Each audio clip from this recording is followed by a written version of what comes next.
तो कहानी स्टार्ट होती है। एक आदमी को देखते हैं, इसका नाम बट था। अपने कपड़े चेंज कर शॉटगन निकाल कर मास्क पहन लिया था। दरअसल वो तो एक वैम्पायर हंटर था। वो वैम्पायर्स को मारकर उनके दांत निकाला करता था, क्योंकि उस टाइम में वैम्पायर्स के दांत बहुत ज्यादा महंगे बिकते थे। जब उस घर में आ जाता है तो वो वहाँ पर एक सिल्वर वायर, एक सिल्वर की तार लगा देता है। अपनी गन लेकर अंदर जाता है, जहाँ पर उसके सामने एक बुरी औरत आ जाती है और वो बुरी औरत उससे पूछती है कि तुम मेरे घर में क्या कर रहे हो। तभी बट अपनी गन निकालता है और उस बुरी औरत को शूट कर देता है। दरअसल वो बुरी औरत कोई आम औरत नहीं थी, बल्कि वो भी एक वैम्पायर थी। और तभी वो उठकर बट पर हमला कर देती है और उसको मारने की कोशिश कर रही थी, मगर बट ने बहुत ही मुश्किल से उस वैम्पायर का गला काट दिया था, जिससे कि वो मर गई थी। उनको मारने के लिए उनका गला काटना पड़ता था और अब वहाँ पर दूसरा वैम्पायर बट की तरफ भाग कर आ रहा था। तो उस वैम्पायर का तो उस तार से गला कट जाता है,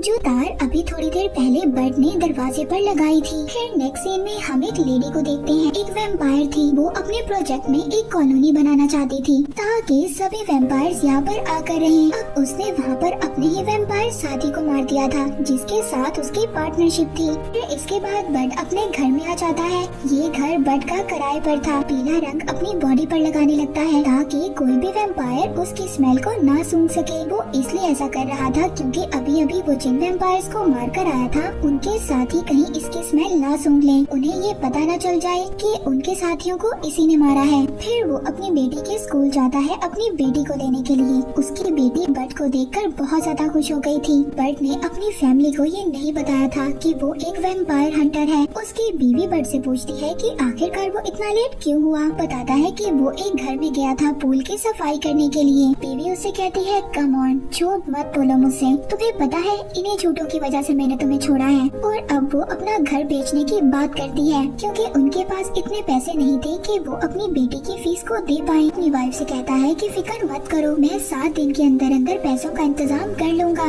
इसके बाद एक शॉप पर जाता है, वहाँ पर वो वैम्पायर्स के दांत बेचने वाला था। बट का फ्रेंड उससे कहता है कि मैं तुम्हें इन दांतों के $800 दूंगा। बट को पैसों की जरूरत थी, तो वो यहीं पर उन वैम्पायर्स के दांतों को बेच देता है ताकि उसके पास कुछ पैसे जमा हो जाएं। अब रात को वही वैम्पायर लेडी जो प्रोजेक्ट पर काम कर रही थी, तो वो उसी बुरी औरत के घर पर पहुंचती है, जिस बुरी औरत को बट ने मार दिया था। वो बुरी औरत उसकी बेटी थी और ये लेडी भी 500 साल पुरानी वैम्पायर थी। रोती है तो उसकी आंखों से खून निकलता है। वो अपने साथियों को अभी ऑर्डर देती है। वो कहती है कि उस आदमी को मेरे पास पकड़ कर लाओ जिसने मेरी बेटी को मारा है। अगले दिन बट अपने दोस्त से मिलने के लिए जाता है। वो अपने दोस्त को कहता है कि वो दोबारा से यूनियन में काम करना चाहता है, तो वो उसको दोबारा से यूनियन में काम दिलवा दे। यूनियन एक सीक्रेट सोसाइटी थी, एक ऐसी सोसाइटी थी ये अपने एम्प्लॉयज को वैम्पायर्स को मारने के लिए भेजा करते थे। उसका दोस्त उसको यूनियन के अंदर ले जाता है। बट के दोस्त का नाम जॉन था।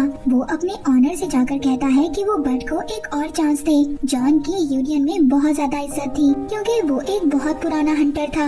वहाँ पर अब जो ऑनर था वो बट को उसकी गलतियाँ गिनवाने लगता है। वो बताता है कि तुम जानते हो तुमने पहले वैम्पायर्स को मारने के लिए कितने ज्यादा रूल्स को तोड़ा था और यही वजह थी तुम्हें इस यूनियन से निकाल दिया गया था। मगर अब वो बट के दोस्त जॉन के कहने पर उसको रख लेता है और कहता है कि अगर तुमने दोबारा कोई गलती की तो मैं फौरन तुम्हें काम से निकाल दूंगा। उसका ऑनर बट को डे शिफ्ट देता है, यानी कि उसने अब दिन में वैम्पायर्स को मारना होगा। फिर इसके बाद बट काउंटर पर जाता है। वो वहाँ पर जाकर उन वैम्पायर्स के दांत बेचता है। जो आदमी काउंटर पर बैठा हुआ था पहले वो बट को पैसे देता है और फिर वही पैसे अपने पास रख लेता है, क्योंकि बट पर यूनियन कंपनी का भी बहुत ज्यादा उधार था। अब उसके पास उसका ऑनर आता है और कहता है कि यही तुम्हारा पार्टनर है और इसी के साथ अब तुमने काम करना है। इसके बाद वो दोनों एक बेबी वैम्पायर का पीछा करते हैं। बट अपने पार्टनर को बताता है कि ये बेबी वैम्पायर है, ये इंसानों का खून डाइजेस्ट हजम नहीं कर सकते, ये इसीलिए बिल्ली और चूहे का खून पीते हैं। जब वैम्पायर अंदर जाता है तो बट अपने पार्टनर से कहता है कि जब तक मैं वैम्पायर को ना मार दूं तुम अपनी गाड़ी में ही बैठे रहना।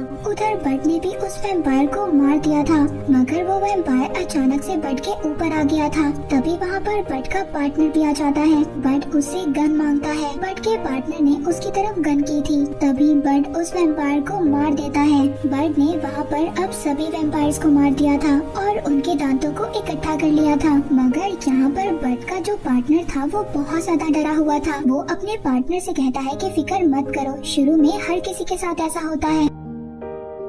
उसी लेडी वैम्पायर को देखते हैं जो कि उस शॉप में चली गई थी जहाँ पर बर्ड ने उसकी बेटी का दांत बेचा था। वो उस शॉप के ऑनर से पूछती है कि तुम्हें ये दांत किसने बेचा। बर्ड का नाम बता देता है और इसके बाद उस वैम्पायर लेडी ने उस आदमी को मार दिया था। इसके बाद बर्ड अपने घर जाता है। वहाँ पर उसको एक लड़की मिलती है जो बताती है कि मैं तुम्हारी नई नेबर, नई पड़ोसन हूँ, और वो एक नर्स थी। अब बर्ड उसका सामान रखवाने में उसकी मदद करता है। उस लड़की से बर्ड की अच्छी दोस्ती हो गई थी।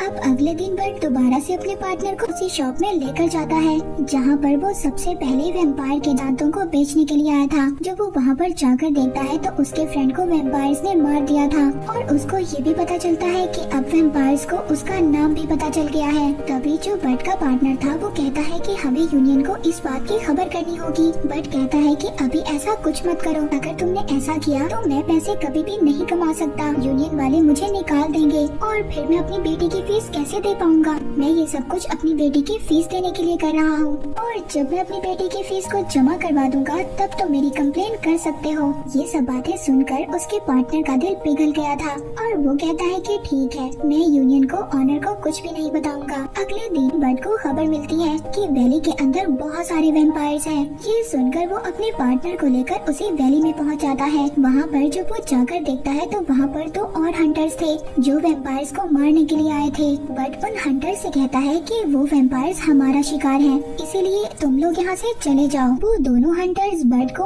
ऑफर करते हैं कि हम इकट्ठे होकर वैम्पायर्स को मारेंगे और उनके दांत बेचकर हमें जितने भी पैसे मिलेंगे वो हम आधे आधे बांट लेंगे। बट उन दोनों हंटर्स की बात मान लेता है। अब वो सभी मिलकर अंदर जाकर वैम्पायर से लड़ने लगते हैं। 100 से ज्यादा वैम्पायर्स को मारते हैं और उन्होंने वहाँ पर सभी वैम्पायर्स के दांतों को इकट्ठा कर लिया था बेचने के लिए। तभी वहाँ पर जो बर्ड का पार्टनर था उसको एक वैम्पायर पकड़ लेता है। वो बहुत ज्यादा डर जाता है। तभी बर्ड उसे कहता है कि वो बहुत ज्यादा स्ट्रॉन्ग है, तभी तो वो वैम्पायर से लड़ रहा था। ये सुनकर उसका पार्टनर बहुत ज्यादा खुश हो जाता है और बर्ड से कहता है कि मैं भी तुम्हारी तरह एक हंटर बनना चाहता हूँ। फिर इसके बाद बर्ड अपनी बेटी को लेकर उसकी फ्रेंड की बर्थडे पार्टी में जाता है। तभी उस वैम्पायर लेडी की कॉल आती है। वो कहती है कि तुमने मेरी बेटी को मुझसे छीन लिया, उसे मार दिया और बहुत जल्द मैं भी तुम्हारी बेटी और तुम्हारी बीवी को तुमसे छीन लूंगी। और तभी बर्ड डरकर अपनी बेटी को उस पार्टी से ले जाता है। वो उसको गाड़ी में बिठा देता है और कहता है कि खामोशी से बैठकर यहाँ पर गेम खेलो। वहाँ से भागने लगता है क्योंकि उस वैम्पायर लेडी के आदमी बर्ड का पीछा कर रहे थे उसको मारने के लिए। तभी वहाँ पर बर्ड एक एक को चकमा देकर मार गिराता है। बर्ड एक टनल में चला गया था। वहाँ पर एक छोटा सा रास्ता था। बर्ड उस टनल से निकलकर बच गया था और इस तरह से बर्ड और उसकी बेटी की जान बच जाती है। अपनी बेटी को अपनी वाइफ के घर पर लेकर आता है तो वो देखता है वहाँ पर वो वैम्पायर लेडी पहले से मौजूद थी और उसने उसकी बीवी को पकड़ा हुआ था। बर्ड की वाइफ उससे पूछती है कि आखिरकार ये सब कुछ क्या हो रहा है। तभी बर्ड अपनी वाइफ को अपनी सच्चाई बताता है। कहता है कि वो एक वैम्पायर हंटर है और वो वैम्पायर्स को मारकर उनके दांत निकाल लेता है और यहाँ पर ये जितने भी लोग हैं सभी वैम्पायर्स हैं और ये मुझसे बदला लेने के लिए आए हैं। वो वैम्पायर लेडी बर्ड से कहती है कि तुमने मेरी बेटी को मारा है और अब मैं तुम्हारी बेटी को वैम्पायर बना दूंगी, जिसके बाद तुम्हारी बेटी अपनी माँ का खून पिएगी और तभी तुम्हें एहसास होगा कि किसी अपने को खोने से कितना ज्यादा दुख होता है। बर्ड वहाँ पर अपने पार्टनर को भी देखता है जिसको इन्होंने काट लिया था। वो बर्ड पर हमला कर देते हैं। बर्ड वहाँ पर बेहोश हो गया था। वो लेडी वैम्पायर और उसके साथी उसकी बीवी और उसकी बेटी को लेकर वहाँ से चले गए थे। बर्ड को जब होश आता है तो वो अपने सामने अपने पार्टनर को देखता है। पार्टनर उससे कहता है कि अब वो वैम्पायर बन चुका है और उसको खून चाहिए। बर्ड कहता है कि हमें जल्दी यहाँ से निकलना होगा। अब बर्ड उसी लड़की के पास जाता है जो उसके नेबर में रहती थी। वो उससे कहता है कि तुमने मुझे धोखा क्यों दिया। अब वो लड़की बर्ड को उस लेडी वैम्पायर के बारे में बताती है कि उस वैम्पायर ने मुझे जबरदस्ती वैम्पायर बना दिया और अपना गुलाम बना कर रखा, लेकिन अब मैं तुम्हारे साथ हूँ और उससे बदला लेना चाहती हूँ। तभी वो वहाँ पर बर्ड के पार्टनर को पीने के लिए खून भी देती है।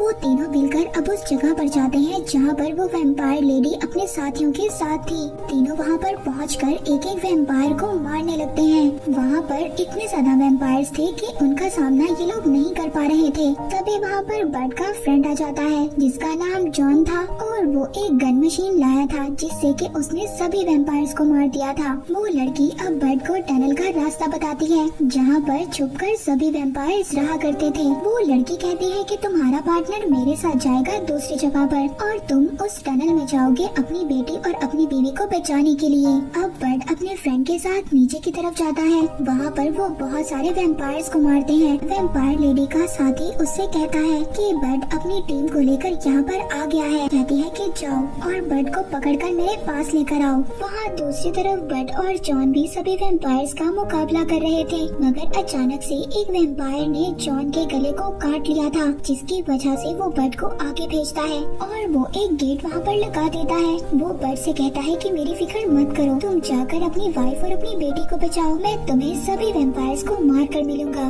बर्ड अपने दोस्त जॉन की बात सुनकर वहाँ से चला गया था। जब बर्ड वहाँ से जा रहा था तभी उसके दोस्त की गन में बुलेट्स खत्म हो जाती हैं। वो वहाँ पर अपना बॉम्ब निकालता है जो उसने अपने कपड़ों के साथ बांधा हुआ था। तभी वो उस बॉम्ब को ब्लास्ट कर देता है।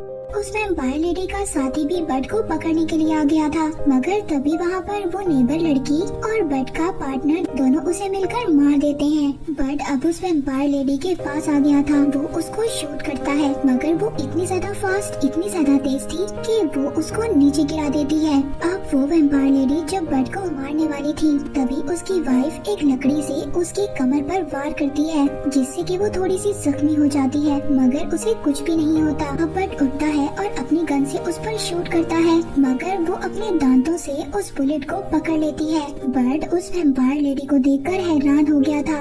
अब वो वैम्पायर लेडी आगे बढ़ती है बर्ड को मारने के लिए। तभी उस वैम्पायर लेडी का गला कट गया था जिससे कि वो मर जाती है क्योंकि बर्ड ने वहाँ पर उसको शूट करने से पहले सिल्वर की वायर लगा दी थी और अब वो लेडी वैम्पायर मर चुकी थी। इसके बाद बर्ड अपनी वाइफ और अपनी बेटी को लेकर बाहर निकलता है। तभी वो लड़की जो बर्ड की नेबर थी वो कहती है कि हम ये जंग जीत चुके हैं। इसके बाद बर्ड वहाँ पर अपने फ्रेंड जॉन का हेड उठाता है और अपने पार्टनर को देता है। कहता है कि तुम भी इसी की तरह बहादुर बनोगे। अब वो सब लोग बाहर निकलते हैं। वहाँ पर बाहर यूनियन कंपनी का मालिक आया था। वो ऑनर उनसे कहता है कि तुमने रूल्स को तोड़ा है, मगर यहाँ पर बर्ड का पार्टनर जो इसी ऑनर ने बर्ड के साथ रखा था वो कहता है हमने कोई भी रूल्स को नहीं तोड़ा, बल्कि हमने बर्ड की वाइफ और उसकी बेटी को बचाने के लिए ये सब कुछ किया था। ये सब बातें जब ऑनर सुनता है तो उनको कुछ भी नहीं कहता और वो वहाँ से चला जाता है। बर्ड की वाइफ उससे कहती है कि अच्छा ये सच था जो तुम मुझसे छुपा रहे थे, चलो मैंने तुम्हारे सारे झूठों को माफ कर दिया। अब वो बर्ड के साथ वापस दोबारा से रहना चाहती थी। ये सुनकर बर्ड बहुत ज्यादा खुश हो गया था क्योंकि उसको उसकी फैमिली वापस मिल गई थी। ये मूवी यहीं पर एंड हो जाती है।